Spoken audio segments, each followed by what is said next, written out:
Te agradezco, nosotros vamos a dar inicio oficialmente al programa número 16 de Sin Límite, edición 2025, en este día martes 27 de mayo del 2025, ¿sí? A ver, semana compleja ha sido, ¿no? Con muchos temas. Me parece que lo del 25 de mayo se ha llevado la atención de todo el mundo, el solemne Te Deum con esto que pasó con el presidente de la República y esta actitud de dejar este desplante, ¿no? De dejarlo a Jorge Macri con la mano extendida, de no saludar a Victoria Villarroel, de pasar, dejándolo inclusive al propio Javier García Cuervo atrás, ¿no? Que después se lo ve cruzando por atrás de Javier Milei para saludar a Victoria Villarroel. Bueno, la realidad es que esto ha dado mucho que hablar, ha generado muchas discrepancias, no se termina de entender esa actitud, ¿no es cierto?, confrontativa, permanente del presidente, y no se termina de entender hacia dónde vamos, ¿no?, los argentinos con esta confrontación, con esta falta de empatía completa, ¿no? Es decir, ¿qué cuesta tener esta actitud diplomática? Pero bueno, no hubo nada que hacerle, es lo que pasa. Lo que pasa es que también Javier García Cuerva, el arzobispo de Buenos Aires, en el solemne Te Deum, tuvo uno de los discursos más duros que se recuerda contra un presidente, ¿no es cierto?, por este tema casualmente, ¿no?, por la intolerancia, por la falta de diálogo, por la confrontación, por denostar, por el ataque en las redes sociales. O sea, mucho de lo que estuvo en la homilía del arzobispo de Buenos Aires, cuesta mucho no identificarlo con la gestión actual, ¿no es cierto?, de Javier Milei. Cuesta mucho no darse cuenta que apuntaba específicamente a esto, pero creo que también lo dijo en un par de oportunidades. Tampoco es que la expresión de García Cuerva está dirigida solamente al presidente de la República o a la gestión actual del presidente de la República. También le cabe esta humilía, ¿no es cierto?, será en mayor o menor medida, usted póngale el ritmo que a usted le parezca, pero también le cabe esto a toda la política en general, ¿no?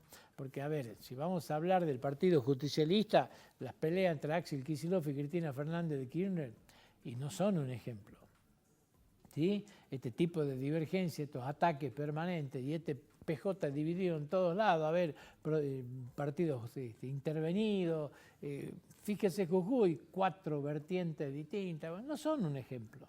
Evidentemente que no lo son. El radicalismo, o sea, prácticamente inexistente, un Martín Lustó que se presenta en la ciudad autónoma de Buenos Aires con su partido Evolución y la UCR desaparece y la ven con diferencia en todos lados y tampoco son un ejemplo.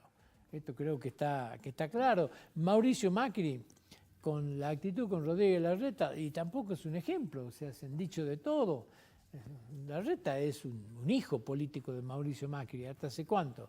Hasta hace muy poquitos meses, y las divergencias políticas los llevan hoy a decirse de todo, parecían más enemigos ellos y los ataques entre ellos que lo que podía pasar con el resto de los partidos políticos, y formaban parte teóricamente de la misma vertiente, discutían por el mismo electorado. O sea, el mensaje es para toda la política, pero evidentemente los ojos estaban puestos acá, ¿no? Porque Javier Milei, con esta actitud que tiene, termina de ratificar, ¿no es cierto?, hacia dónde iba dirigido esto. Una pregunta que nos hacemos todos, ¿no? Es decir, ¿cuesta algo? ¿Es imposible tener algo de diálogo en la Argentina, un poco de tolerancia, de respeto, poder estar en una foto? Yo decía la envidia que por ahí siento por la situación, no sé, de Uruguay, donde he visto que lo enterraron al ex presidente, ¿no es cierto?, y era de la ultraizquierda y podía decir, che, unos enemigos políticos con ideologías distintas, y participaban todos estuvieron presentes, ¿no es cierto?, para despedir a un caudillo que, bueno, ha sido un ejemplo de la unidad en Uruguay. Les gusta, a quien no le guste, usted no comparta la historia vieja. En Chile, el actual presidente Boric es de la extrema izquierda, y sin embargo comparten, participan, van todos los expresidentes a los eventos, tienen una convivencia pacífica única. Chile estuvo cambiando de centro derecha a centro izquierda permanentemente, se turnaban en el poder. Bueno, ahora cayó la izquierda más radicalizada con Gabriel Boric, pero conviven. O sea, uno la verdad que siente un poco de envidia política en este tipo de cosas. En la Argentina evidentemente parece imposible convivir, digamos. En el transcurso del día uno esperaba una autocrítica. Milei no hizo ningún tipo de autocrítica, todo lo contrario, o sea, con un tuit lo único que hice es ratificar absolutamente esto, ¿no? Los traidores, Roma, y bueno, el sentirse traicionado y el ataque, y lo enfrentaba el tema con este español, ¿no es cierto?, consultor político, Gutiérrez Rubí, donde, bueno, acá estaba a todo apuntado. Y uno dice, bueno, pero con posterioridad habló el canciller Gerardo Wertheim, y el canciller Gerardo Wertheim, lejos de poner paño frío, de aquietar un poco las aguas, habló de que es muy difícil contenerte ante la evidencia de una campaña sucia. Y uno se preguntaba, ¿y cuál era la campaña sucia, no? O sea, ¿dónde estuvo la campaña sucia? Porque el día sábado se vio campaña sucia cuando apareció este video de Mauricio Macri, teóricamente hablando, y era hecho con inteligencia artificial, y se difamó con esto, y se utilizó políticamente, y se violó la ley electoral, porque se violó la época, ¿no es cierto?, de veda electoral. O sea, esta era campaña sucia, digamos, pero sin embargo, la reacción que tiene La Libertad Avanza con esto es marcar de esta manera. Apareció, yo la vi a Lilian Lemoyne en el programa en TN a la noche también, y bueno, justificó la actitud del presidente con esto, con la campaña sucia, y le preguntaron cuáles eran los hechos concretos, o sea, dónde estuvo marcado el agravio, la campaña sucia, y no había forma que entregue un dato, no pudo hacerlo, o sea, habló de que, bueno, sí, quieren pacificar y contratan a Gutiérrez Rubí, que le hizo la campaña a Massa.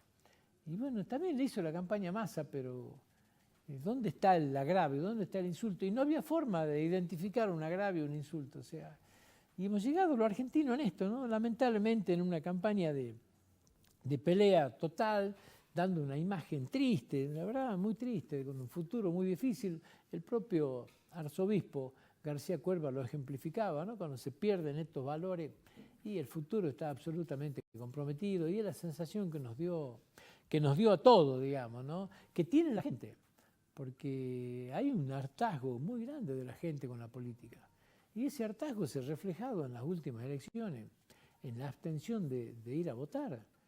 O sea, hay un hartazgo muy grande.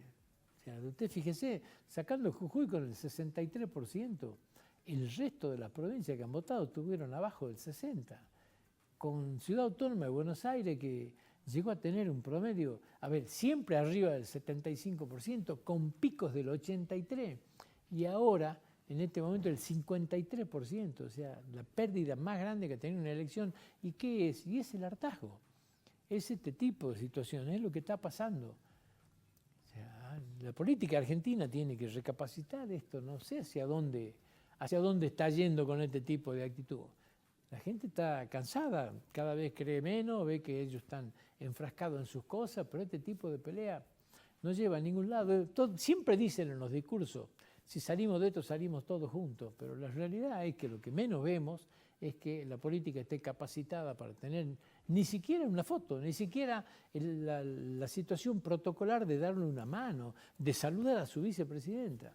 Bueno, el ejemplo más claro de lo que lamentablemente estamos viendo, una tristísima imagen la que nos ha quedado a todos los argentinos el día domingo. La política empezó a moverse, por supuesto, porque con posterioridad de esto, a mí me llamaba mucho la atención el silencio del PRO, porque hay un jefe de gobierno al cual le dejaron la mano tendida, y sin embargo nadie del PRO hizo ningún tipo de apreciación. Nadie defendió, nadie salió con una palabra de aliento en esto, o siquiera hasta la mezquindad de utilizar políticamente esto. Todo era en silencio. Claro, lo que vimos después el día lunes es que arrancaron fuertemente las negociaciones de cara a las elecciones que se van a dar el 7 de septiembre, por un lado, en la provincia de Buenos Aires, y en octubre, con posterioridad, en el orden nacional, donde ya las negociaciones entre Karina Milei y Sebastián Pareja, reunidos con Ritondo y con Santilli, se vieron en horas de ayer a la tarde, ¿sí? Hablaron todos de que hay un acuerdo político, de que hay una posición firme de avanzar. Claro, la posición va a ser en una rendición incondicional, por supuesto, del PRO, ¿no es cierto?, que no tiene mucho para ofrecer, porque esto lo habíamos analizado cuando analizamos las elecciones en Cava, y lo dijimos, que a ver, ¿cuál es el elemento negociador que tiene el PRO? Si en su lugar de origen, ¿no es cierto?, en la propia Cava, sacó el 16% de los votos, salió tercero, ¿qué puede llegar a pedir o a negociar en la provincia de Buenos Aires?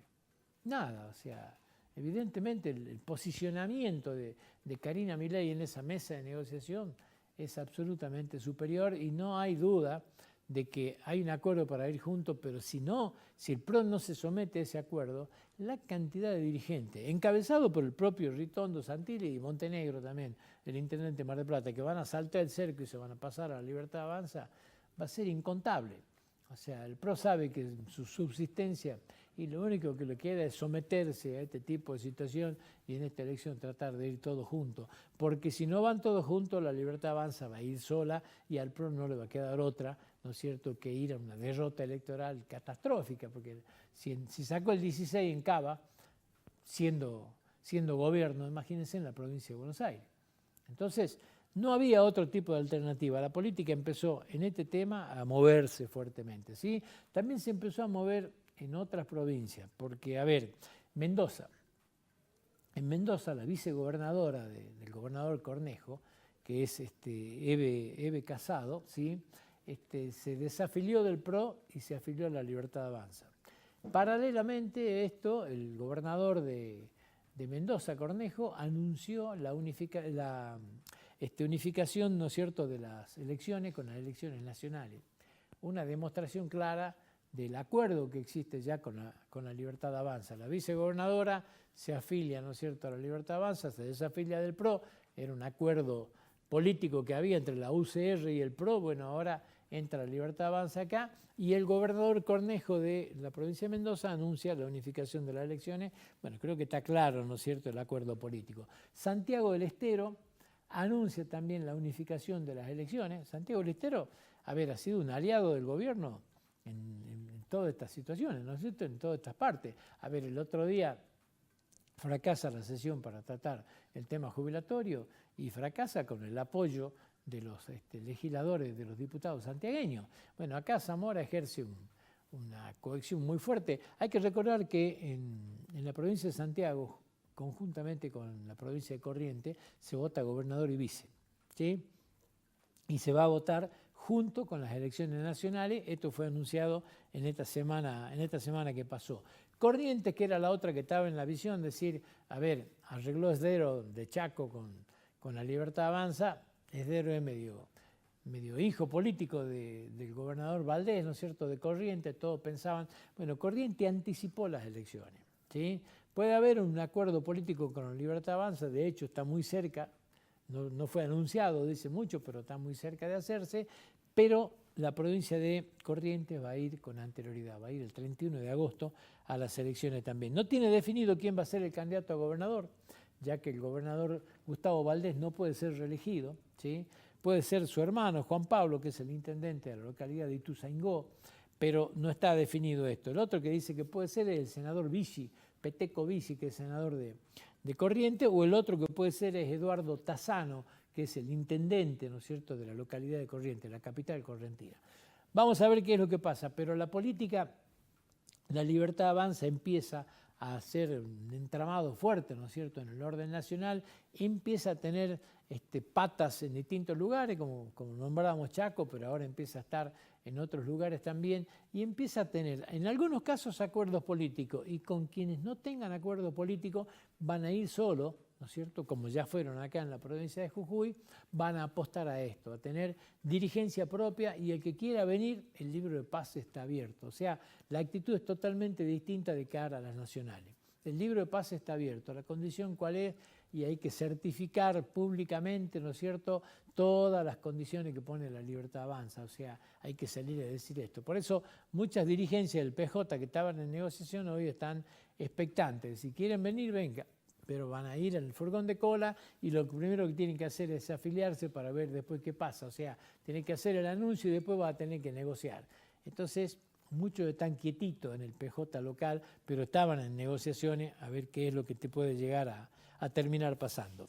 Ha sido noticia el plan de reparación histórica de los ahorros de los argentinos. Bueno, un título largo, ¿no es cierto?, contundente, con mucha, pero que la consistencia que tiene a medida que van avanzando nos vamos dando cuenta que no es tanta, digamos, ¿sí? Primero porque hemos hablado todo de un blanqueo, un blanqueo, un blanqueo. La realidad es que no es un blanqueo. Dicho sea de paso, es lo correcto, porque si hubiera sido un blanqueo y tendría que ser hecho a través de una ley del Congreso y no de un DNU, ¿sí? Pero bueno, no es un blanqueo. Hay una decisión del gobierno muy necesaria de relajar todos los controles.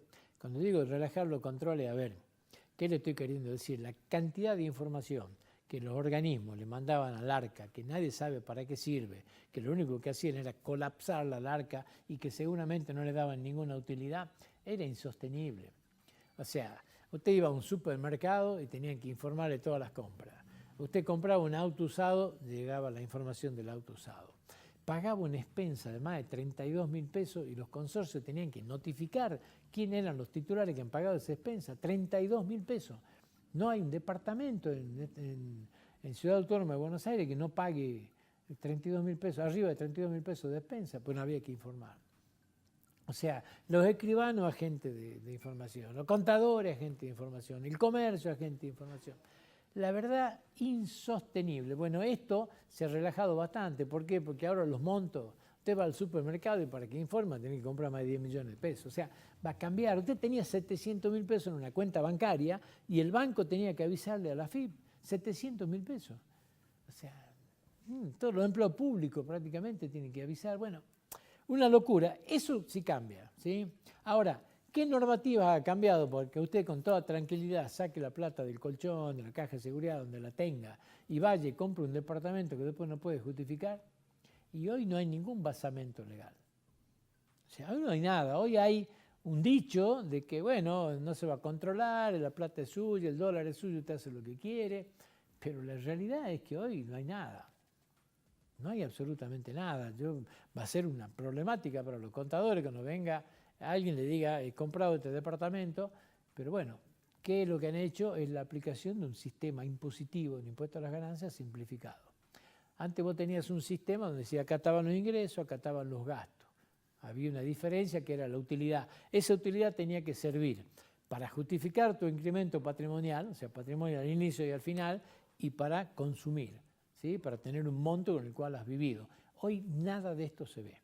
Hoy no se va a ver ni el patrimonio al inicio, ni el patrimonio al final, ni el monto consumido, ni ninguna inversión que hayas hecho.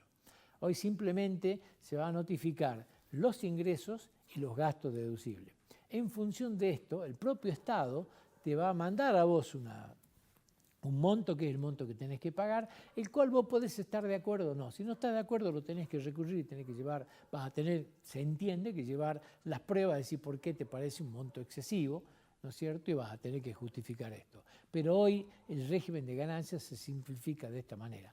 Por supuesto que no todos, hay excepciones, salvo que compres un bien registrable superior a un valor de X pesos. Bueno, no es para todo este régimen y es optativo, tampoco es obligatorio. Vos te puedes quedar en el sistema que está. Bueno, en este marco es lo que decimos, este anuncio tan rimbombante, vamos a ver cómo se demuestra andando, ¿no? Carlito Balá que lo quiera, ¿no? El movimiento se demuestra andando. Bueno, lo vamos a ir viendo cómo se da en la práctica andando, porque no tiene ningún sustento legal y la gente que tiene los dólares guardados en el colchón es porque en la Argentina la han traicionado tantas veces ya, que no sé si te va a convencer de sacarlo así nomás y llevarlo a los bancos, y menos con un sistema donde no tiene ningún tipo de garantía específica de esto, ¿no? Así que, bueno, vamos a ver. Aguas Blancas, es noticia, Aguas Blancas. En Aguas Blancas denuncia ahí el intendente, que no es el intendente, en realidad es el interventor, el intendente está preso, ¿sí? Se llama Adrián Cigarán, es un interventor, denuncia de que a 2 kilómetros de la frontera de Aguas Blancas está una finca que se llama Finca Carina. En esta Finca Carina es un verdadero puerto paralelo, es una aduana paralela donde entran y salen, hay fotos en el diario El Tribuno de Salta, realmente los gomones están haciendo cola para poder entrar a la Finca Carina, ¿sí? De ahí se sacan, dice, los autos que se roban en Argentina. Bueno, denuncia esto fuertemente el intendente, no hay ningún tipo de control, ninguna autoridad llega y está a 2 kilómetros, ¿no? No se ha terminado el famoso alambrado ese que se estaba haciendo ahí a metros de la frontera y ya hay una frontera paralela que la está usando todo el mundo. Bueno, el debate está instalado. Lo cierto es que Patricia Bullrich había dicho que iba a proveer en la zona no solamente toda la logística para que las autoridades tengan cómo poder cubrir, ¿no es cierto?, toda la escena. Iba a haber drones, iba a haber radares, iba a haber escáner, iba a haber, bueno, de todo, ¿no? La realidad es que hasta ahora esto no parece estar, y ya le han encontrado un poco la vuelta. Sigue, ¿no es cierto?, el contrabando ahí nomás, la vuelta de la esquina, sigue siendo absolutamente eficiente y produciéndose a cada rato. Un pequeño comentario que tiene que ver con el aspecto productivo. El Ingenio La Esperanza ha hecho la misa en el transcurso de la semana, ¿sí? En esta misa, en lo que se hace, un anticipo un poco de lo que va a pasar. Arranca la cosecha, arranca ahora. Dicen que es mañana miércoles estarían empezando la molienda de las primeras cañas, empezarían a andar los trapiches, ¿sí? Una molienda, a ver, para que usted se dé una idea, respecto del año 2019, que es la época que empezó la actual administración, se calcula que de molerse 341.000 toneladas, se van a moler ahora 1 millón de toneladas. O sea, se va a triplicar la cantidad de caña que se va a moler, por un lado.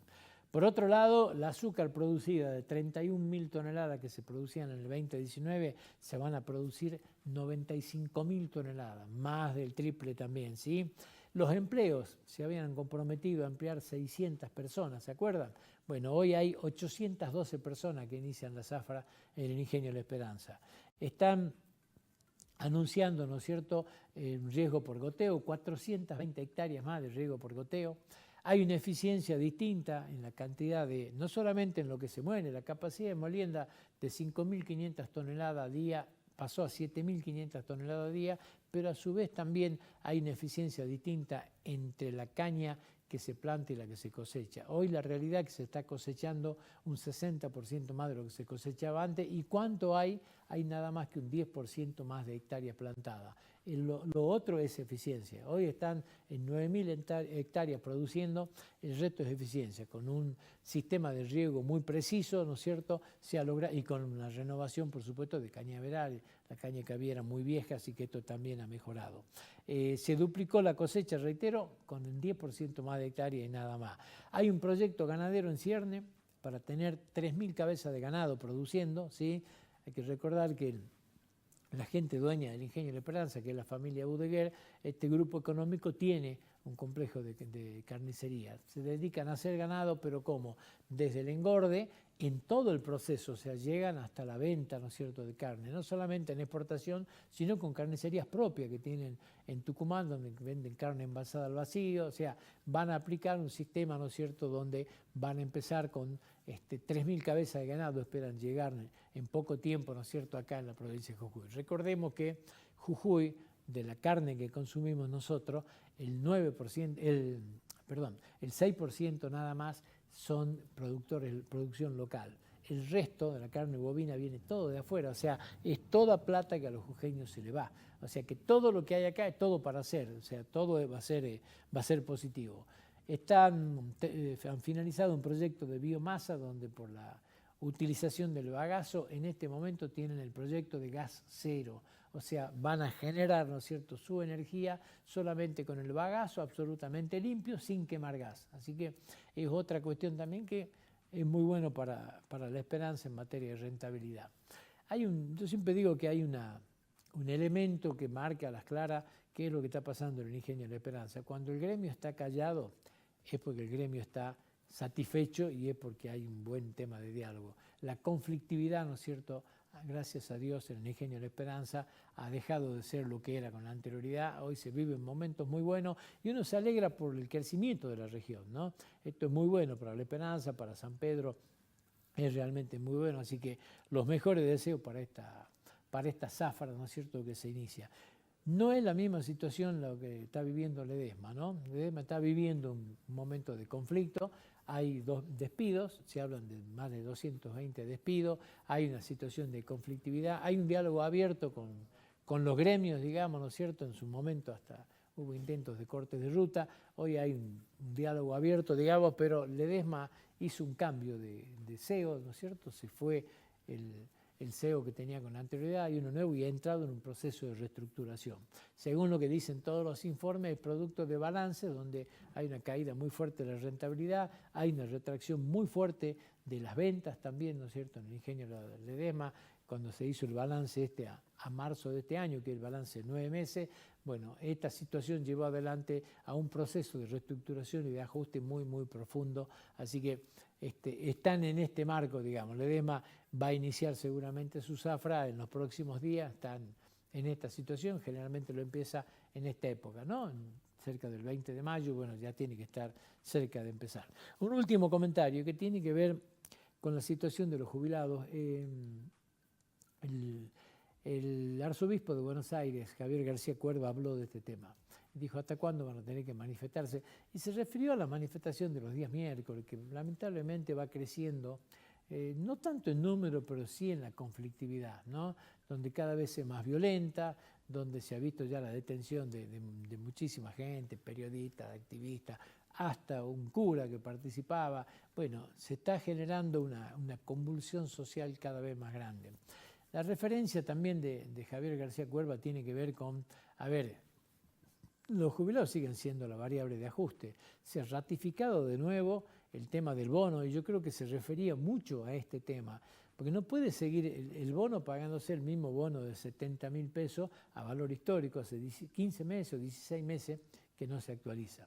La realidad es que el bono forma parte de la jubilación, porque si usted saca el bono es como quitarle un 20% de la jubilación. Algo imposible. Lo mantienen como un bono por separado por una razón muy sencilla, y ya lo venía haciendo Alberto Fernández de esta manera, porque también el aumento de jubilación dispara un montón de cosas. Entre otras cosas, el valor de la asignación universal por hijo. O sea, el tema del haber mínimo jubilatorio dispara una serie de situaciones. La lógica, ¿cuál sería? Se tendría que incorporar el bono al haber mínimo jubilatorio, si ya forma parte del mismo esquema. O alguien cree que se le puede a los jubilados bajar un 20% la jubilación. El bono va a existir siempre, por más que lo anuncien como una dádiva mensualmente. Pero la realidad es que existe siempre, pero sigue siendo 70.000 pesos hace más de un año. Entonces la realidad es que hay un ajuste muy fuerte que se da todos los meses sobre estos 70.000 pesos, una pérdida del valor adquisitivo del 2 o del 3%. Y bueno, me parece que, si bien es cierto, uno entiende la situación de las cajas de jubilaciones, pero me parece que algún debate hay que darle al tema del jubilado y algún ajuste hay que hacer, ¿sí? Porque seguir ajustando a los jubilados en esto parece que es un verdadero despropósito, y esto es lo que marcó también el arzobispo en su homilía. Nosotros nos vamos a la pausa. Cuando volvamos vamos a hablar del Cucayhuy.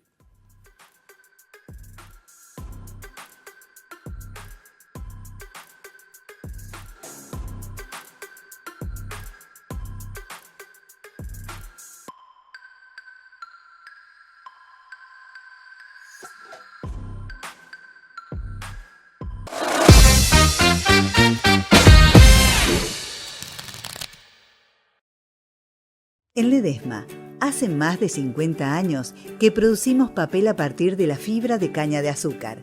Además, reciclamos todos nuestros residuos sólidos. Generamos energía y preservamos 2 de cada 3 hectáreas de bosque por cada hectárea de producción de caña de azúcar. Somos parte de un paisaje productivo protegido en el corazón de las yungas jujeñas, y por eso el cuidado del ambiente es fundamental para preservarlo para el paso de las generaciones futuras. Deja de hacer filas para pagar tu factura de luz. Es momento de hacerlo con tu billetera virtual, escaneando con tu celular el código QR en nuestra web www.egesa.com.ar, y así de fácil es pagar tu factura de luz. Egesa, energía que nos transforma.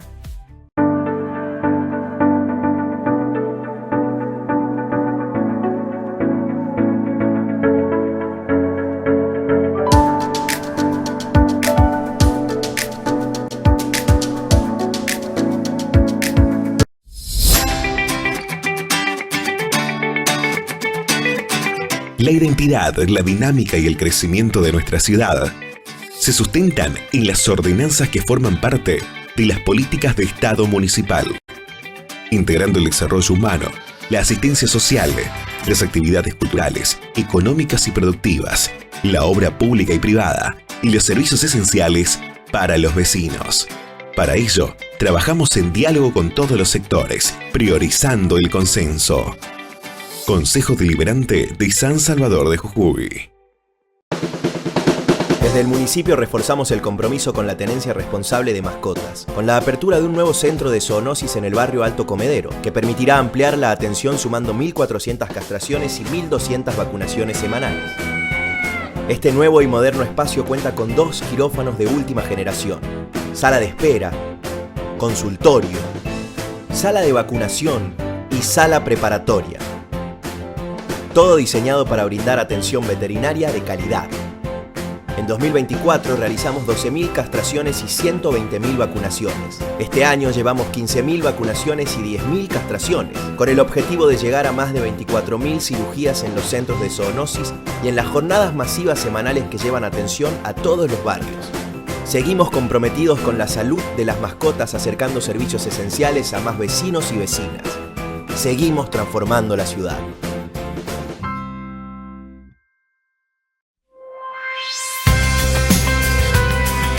Laboratorio Ciufi, 50 años junto a la salud de los jujeños. Atención a domicilio, controles laborales, estudios genéticos. Belgrano 1165, teléfono 422-7225. Laboratorio Ciufi, profesionalismo, ética y tecnología a su servicio. Plan Provincial Jujuy Iluminada. Damos un nuevo paso hacia adelante con más luz, más seguridad, menos consumo de energía. Con el Plan Provincial Jujuy Iluminada, modernizamos el alumbrado público con la instalación de 15.000 luminarias LED.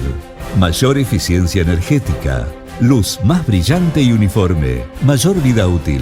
Cuidamos el medio ambiente al no poseer mercurio y no emanar calor. 150.000 familias se ven beneficiadas en toda la provincia.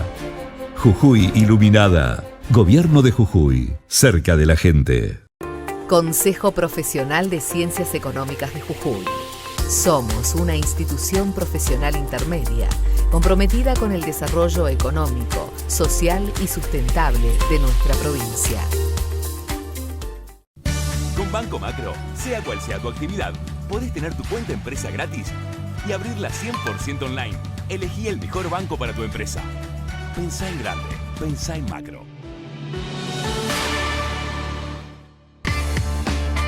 Estás viendo Sin Límites por Canal 4.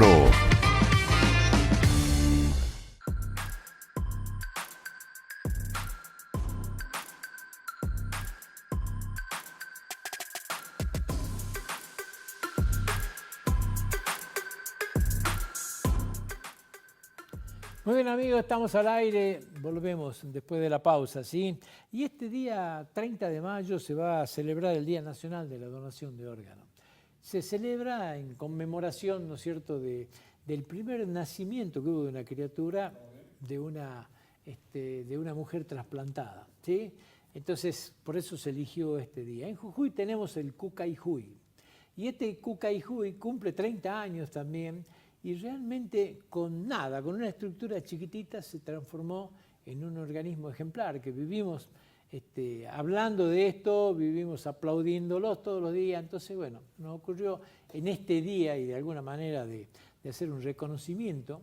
Usted se va a caer de espalda cuando yo le diga cuánta gente trabaja, pero hacer un reconocimiento para ello también, porque siempre lo hemos puesto en el podio, ¿no? Es decir, el año pasado, me acuerdo, 80 ablaciones de órganos hemos tenido, un récord absoluto, y una de las provincias que cuando comparamos con la cantidad de habitantes, mejor eficiencia tiene en este sentido. Así que por este tema tenemos con nosotros a Fabiana Cruz y a Lucía Mamanía. Gracias por venir, chicas. No, por favor, gracias por la invitación. Bueno, buenas tardes. Decíamos, desarmado el Cucayjuy. ¿Cuánta gente trabaja en el Cucayjuy? Bueno, actualmente somos 3 administrativos y el doctor Luis Luna, que es jurisdiccional, así que en total somos 4 personas. Bueno, el doctor Luis Luna está de guardia, por eso no lo podíamos traer también, si no, tendríamos prácticamente a todo el Cucayjuy acá. Le agradezco la visita y le llama la atención tan poca gente y un trabajo que se ha hecho, iniciado por el doctor Jorge Verón. Vos tenés la suerte de haber trabajado con todo, ¿no? Sí. Yo, por suerte, he trabajado ingresé cuando estaba el doctor Jorge Verón como jurisdiccional, así que compartí muchos años con él. Excelente persona, profesional. Él estuvo desde la creación del CUCAY hace 30 años. Así que bueno, he compartido muchísimo trabajo, he crecido mucho, conocí mucho el tema gracias a él.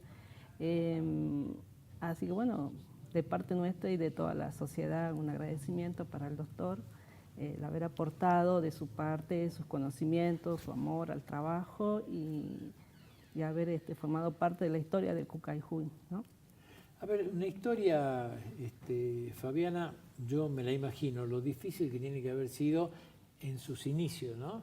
Generar conciencia en la gente de que el donar genera vida, tiene que haber sido una tarea muy, muy compleja. Yo me acuerdo de haber hablado muchas veces con el doctor Verón de estos temas, también en mis inicios periodísticos, te digo, ¿no?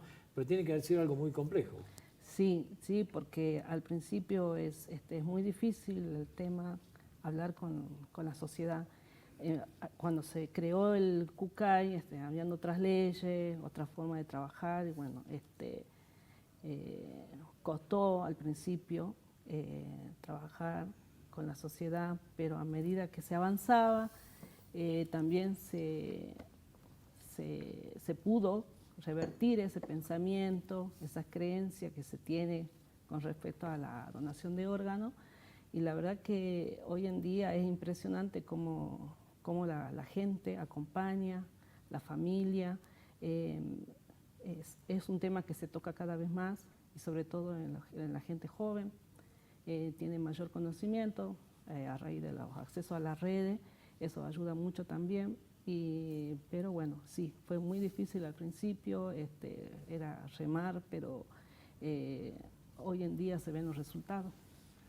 Cuando hay una ablación, ¿ustedes intervienen, conocen, la familia consultan esto, tienen la obligación de hablar con ustedes? Sí, sí, sí. Nosotros estamos desde el inicio de lo que es un proceso de ablación. Somos el ente que fiscaliza todo el trabajo que es ablación y trasplante de órganos y tejidos y células. Y nosotros como mi compañera, estamos desde el primer momento que nos avisan que hay un potencial donante. Nosotros somos la que coordinamos todo al personal que interviene en cada proceso, desde profesionales de la misma institución donde se encuentra ese potencial donante, hasta trabajar con todos los entes que intervienen en un proceso, llámese SAME, los profesionales que tienen que venir a hacer distintos estudios a ese potencial donante, con policía de la provincia, coordinamos la logística de los órganos y tejidos, fiscalizamos de que eso llegue a destino según lo que dice la lista de distribución, y somos las últimas que nos retiramos en el momento que termina un proceso de ablación, ya que somos los que debemos informar al ente nacional, que es el INCUCAY, de que todo el proceso se llevó a cabo según la ley, de que se cumplieron todos los pasos, se respetaron el orden de todas las listas de distribución, que se pudo llegar a la familia también que necesitaba. También tenemos contacto con la familia,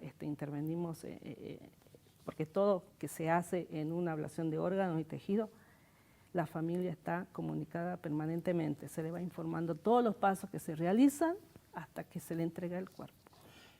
Por más que se ha generado un concepto que con la nueva ley todos somos donantes potenciales, digamos, ¿sí? Pero a pesar de eso, la familia tiene que dar el visto bueno, ¿no? Sí, con la modificación de la ley, hoy en día todo aquel que no tenga una expresión escrita, que no haya dejado escrito en vida que es donante o no es donante, el que no haya dejado nada es donante. Se considera donante. Se considera donante, a la familia se le informa que se va a aplicar la ley, se le informa los pasos que se siguen, pero la familia no decide. Eso es lo que cambió con la modificación de la ley Justina, que la conocen todos, que la familia debe saber lo que se va a hacer, pero no decide si se hace o no el proceso. La ley Justina, ¿cómo cambió esto? Bueno, la ley Justina cambió digamos, más que en la mentalidad de la gente, el hecho de donar, la solidaridad de la gente ya no está expresada, digamos, en números, sino en acciones.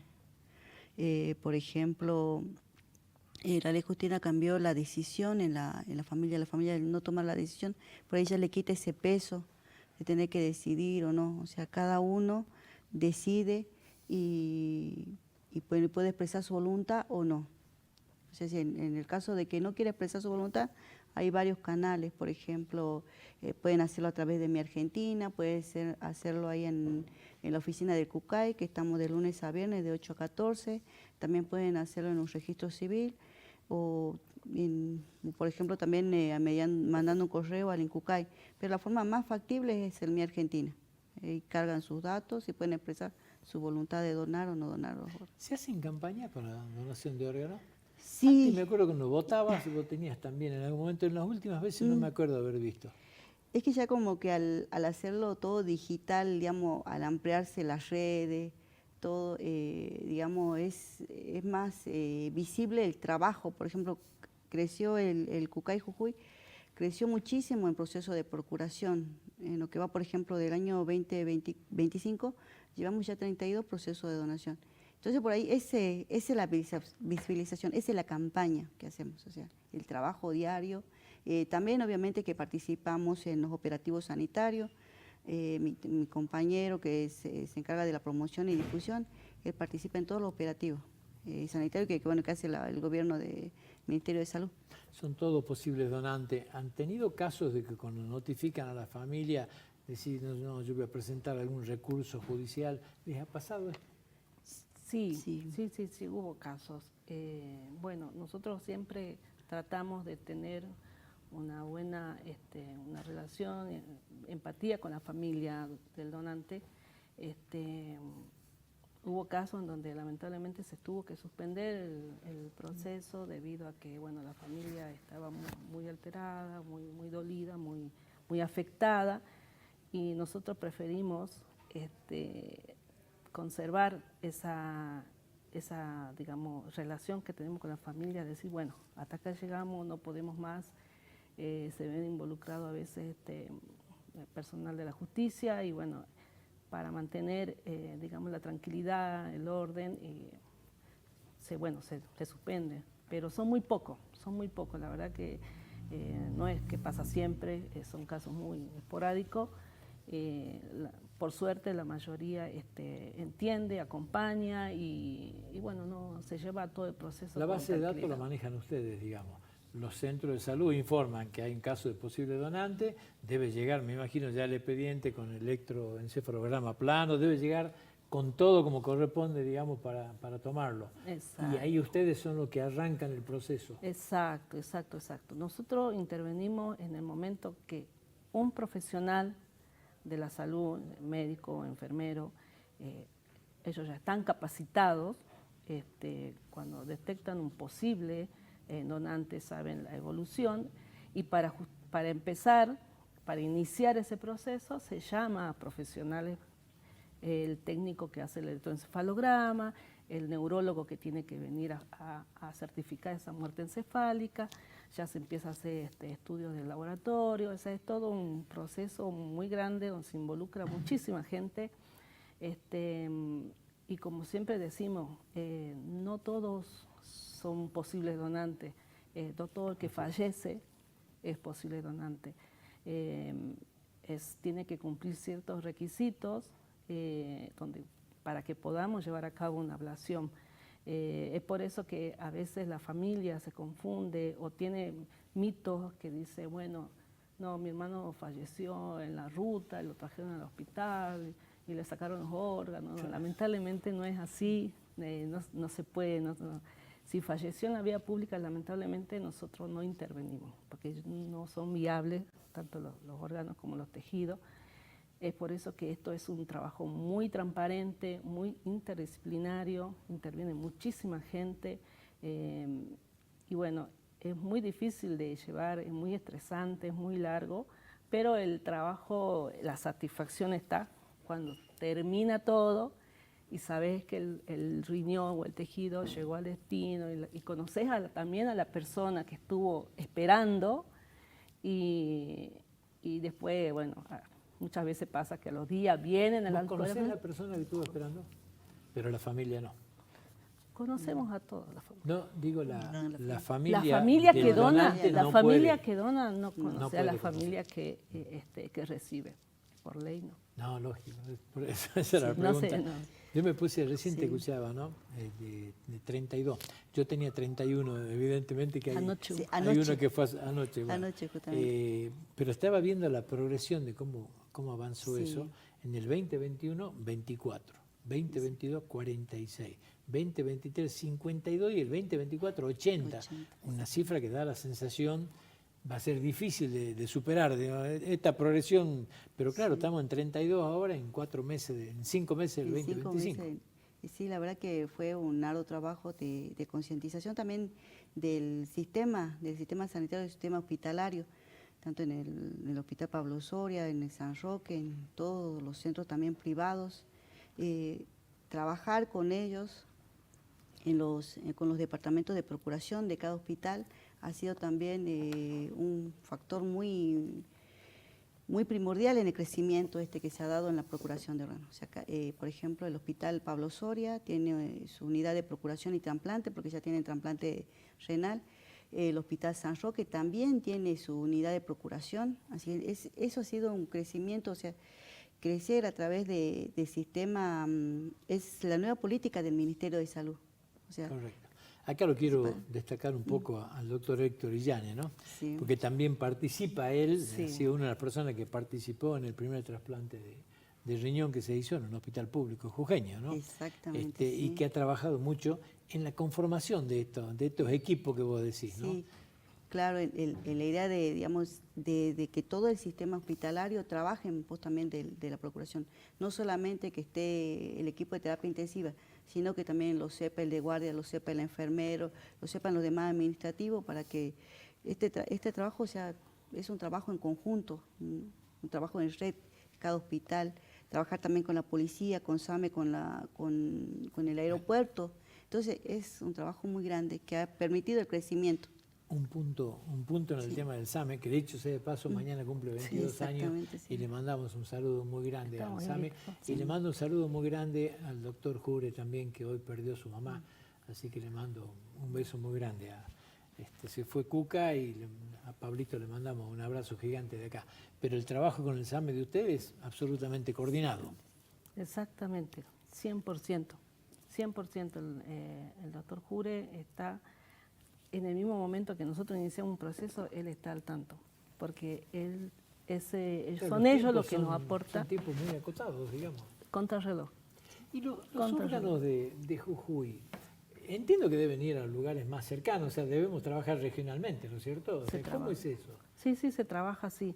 Al momento que se genera una lista de distribución, hay prioridades en estos momentos en la lista, porque hay emergencias, hay urgencias, hay pediátricos, entonces se prioriza eso, ¿sí? Sobre todo los pediátricos. Así que muchas veces que nos ha pasado también, porque más que nada esto es información que sea dirigida a la gente común, ¿no? A la familia. Muchas veces ha pasado que nos vienen a preguntar por qué el hígado de mi hijo se fue a Buenos Aires, por qué no fue a una persona de Jujuy. Pero bueno, lamentablemente está así, son listas nacionales que se deben respetar, ¿sí? Se deben respetar, y para eso están los CUCAI en cada provincia, que tienen que respetar el orden. Y terminar con ese mito, el que tiene plata logra el orden. No, sí, por supuesto. Y la combi blanca que anda... La famosa siempre es blanca. Siempre es blanca, no sé por qué, ¿no? Sí, no, esa es otra cosa también, el tema del dinero, que creen de que, bueno, la familia que tiene dinero va a acceder primero al trasplante, y lamentablemente no es así. Esto es pura y exclusivamente médica, o sea, tiene que ser compatible. Claro, compatibilidad primero y después hay una orden de prioridad. Justamente antes de distribuir órganos y tejidos se hace un estudio antes, entre el donante y las personas que están en lista de espera. Y desde ahí se sabe cuáles son los posibles receptores obviamente respetando ¿En cuánto tiempo se hacen eso? Ese trabajo que hacemos nosotras, la distribución de los órganos y tejidos lo hacemos nosotras y debe ser rápido, porque a la vez que nosotros vamos distribuyendo los órganos, paralelamente estamos mirando los horarios de los aviones. Si tengo que mandar un riñón a Mendoza, tengo que mandarlo a Buenos Aires tiene que salir a Mendoza. ¿Cómo convivís con el estrés vos? Porque, claro, me decís que son 3 personas meditativas y veo todas las funciones que tienen. Porque aparte no hay horario. No. Relaciones a la noche, no tenemos horario, no tenemos feriados. Mi compañera en 2 oportunidades pasó Nochebuena sentada en la oficina distribuyendo órganos. ¿Son casadas ustedes? Sí. Yo después voy a entrevistar a los maridos, les digo, ¿no? Porque no debe ser fácil estar con No, ustedes. no es fácil. No es fácil. Yo tengo una hija que es adolescente ahora, pues ella me acompañó desde que tiene 1 año y medio. Estuvo siempre y a veces no lo entendía porque yo me iba y volvía después de 2 días. Bueno, pero creo que ahora ya lo entiende y está orgullosa siempre. ¿Por qué no tienen más gente? ¿Falta de presupuesto? Sí, es un trabajo muy complejo, muy estresante. Nosotros yo en particular estoy hace 16 años y tuve muchos años de formación, he viajado muchas veces al INCUCAI, me han preparado, mi compañera también. Hemos recibido capacitación y seguimos recibiendo. Incluso ahora el mes que viene tenemos una capacitación con el INCUCAI. Y sí, estamos justamente en estos meses hablando con el doctor Luna de necesitamos más personal administrativo. Es muy difícil conseguir personas que tengan dedicación. ¿Tienen en la cabeza más o menos cuántos jujeños hay en lista de espera? Sí, actualmente hay 84 jujeños que están esperando lista de espera y tenemos más de 600 pacientes en diálisis. Riñones sí. Bueno, y córnea, por supuesto, pero riñones debe ser la lista más compleja. La verdad que ahora con el crecimiento que tuvo el INCUCAI tenemos, digamos, de jujeños que están esperando una córnea, solamente tenemos 12. Se ha bajado mucho. Bueno, y tendría que ser lo que más se consigue, ¿no? Porque inclusive la córnea es la que más dura, se puede sacar cadavérico de más tiempo, brinda más posibilidades, ¿no? Sí, exactamente, sí. Por eso es que tenemos una lista de jujeños muy cortita. O sea, se inscriben y se trasplantan. Y acá en Jujuy, los pacientes que no tienen obra social se trasplantan junto con, digamos, haciendo un expediente en el ministerio y llegan más rápido todavía a la córnea. O sea, se sabía traer córnea, inclusive de Estados Unidos, que la traía el Club de Leones, me acuerdo, y sin ningún tipo de costo, había un gasto administrativo mínimo. ¿Eso sigue existiendo? Existe todavía el trasplante con córneas del exterior, pero es muy mínimo y pues ya que en todo el país se procura muchísimos tejidos oculares, entonces no es tanta la necesidad de salir a buscar, pero hay todavía demanda, pero muy mínima, y eso es más que nada por decisión de la misma persona que está esperando, que a veces la desesperación que tienen, no quieren esperar, dicen, mire doctor, yo no quiero esperar, quiero trasplantarme ya, y bueno, existen los bancos en otros países que pueden hacerlos traer mediante, obviamente, resoluciones, protocolos que maneja el INCUCAI, porque todo órgano tejido que entra que no se paga, sale del país, paso, no es que lo esté pagando. No, se pagan los honorarios médicos, el traslado. La compatibilidad en el córnea también es mucha más abierta, ¿no es cierto? No es como los otros órganos. Claro, sí, lo que es órgano se requiere mucho más estudio de compatibilidad. Una ablación, ¿hasta cuántos órganos puede una persona donar? Estamos hablando, por supuesto, hay paciente y paciente, estamos hablando de hipótesis. ¿Hasta cuántos órganos han tenido ustedes conocimiento de que se hayan logrado trasladar a algún lugar? 8, sí, entre 8 y 9 personas se benefician. Sí. O sea, prácticamente todos, digamos. Entre órganos y tejidos, así es. Y lo último que se saca es la córnea, ¿no es cierto? Exactamente, sí, por un tema de isquemia se termina con la ablación de los tejidos oculares.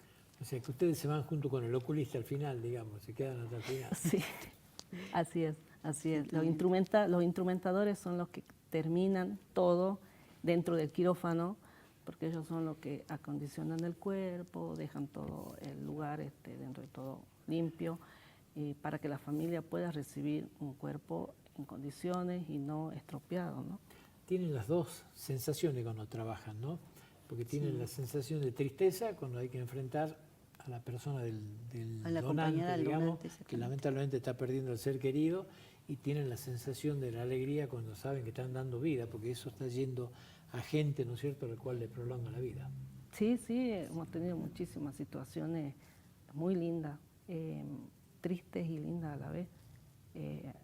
Ver a la familia que en ese momento tan duro, triste, de perder un ser querido, nosotros estamos ahí con todo el trabajo que llevamos, pero también terminamos conociendo a la familia que recibió, al paciente que recibió, y la alegría de saber de que ha mejorado su vida, que ha salvado su vida, que ha cambiado totalmente, que pueden trabajar, pueden ser padre, madre, y bueno, esa es la satisfacción. Y los trasplantados que deben de vez en cuando visitarla, digamos, porque nosotros en muchas oportunidades hemos entrevistado trasplantados, porque es una forma también de difundir esto, ¿no?, de ayudar con este tema, a generar conciencia de que, bueno, ese donante ha salvado una vida, digamos, tiene la posibilidad de prolongar, y entendemos que eso ayuda, por eso siempre tratamos de entrevistar gente, ¿no? Sí, nosotros tenemos, digamos, este trabajo lindo de recibirlo después del trasplante, y una vez no los reconocemos. O sea, cuando les cambia tanto la vida el trasplante a las personas, nosotros los vemos y decimos, qué lindo. O sea, pues, a unos, digamos, tienen, por ejemplo, la diálisis, gasta mucho el cuerpo de las personas. Entonces, sin la diálisis ya uno lo ve más renovado, más vital, se le ve en el tono de la piel, en la actitud de ellos también. Así que, bueno, o sea, trabajamos por ellos, trabajamos por el paciente, por el bienestar del paciente. Estamos permanentemente ayudándolo en todo el proceso de inscripción, desde que inician, desde que ingresan a diálisis hasta que se trasplantan. Tenemos también, controlamos su proceso en lista de espera, con las evaluaciones anuales, con los envíos de sueros a seroteca, o sea, para que el paciente jujeño siempre esté listo, porque todo es un trabajo permanente. Además de que ingresa a lista, hay que mantenerlo en lista. Todo ese trabajo lo realizamos ahí en el CUCAY.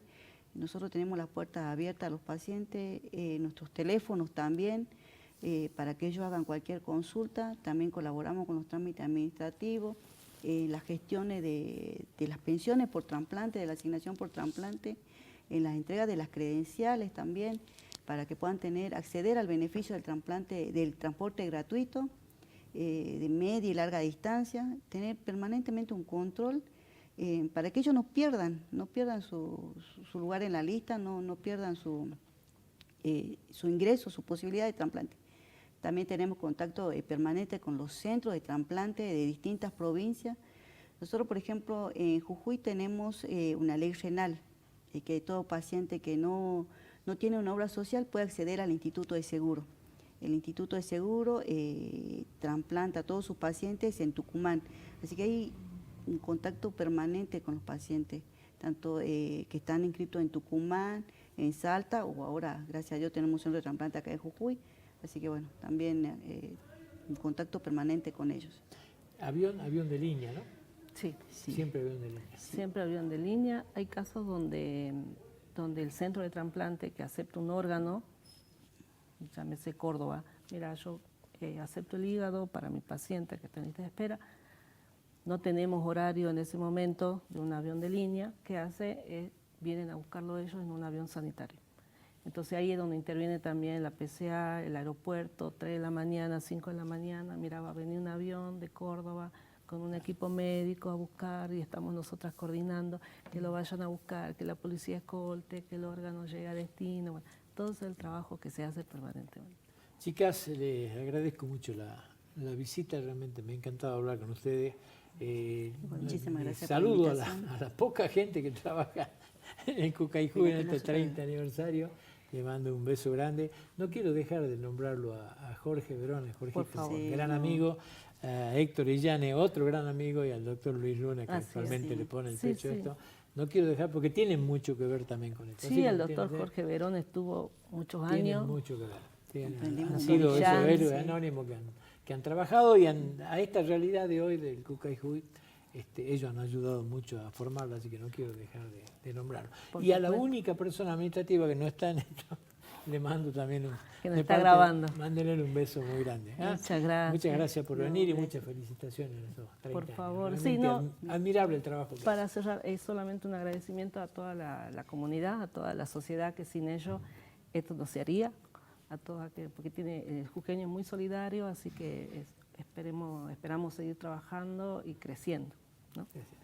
Muchas gracias. Nosotros nos despedimos, Dios mediante, hasta el próximo martes a las 14 horas. Ya sabe, este programa usted lo puede volver a ver mañana miércoles a las 21 horas en la frecuencia 4 de Canal 4. Y también, por supuesto, cuando usted quiera lo puede ver en YouTube.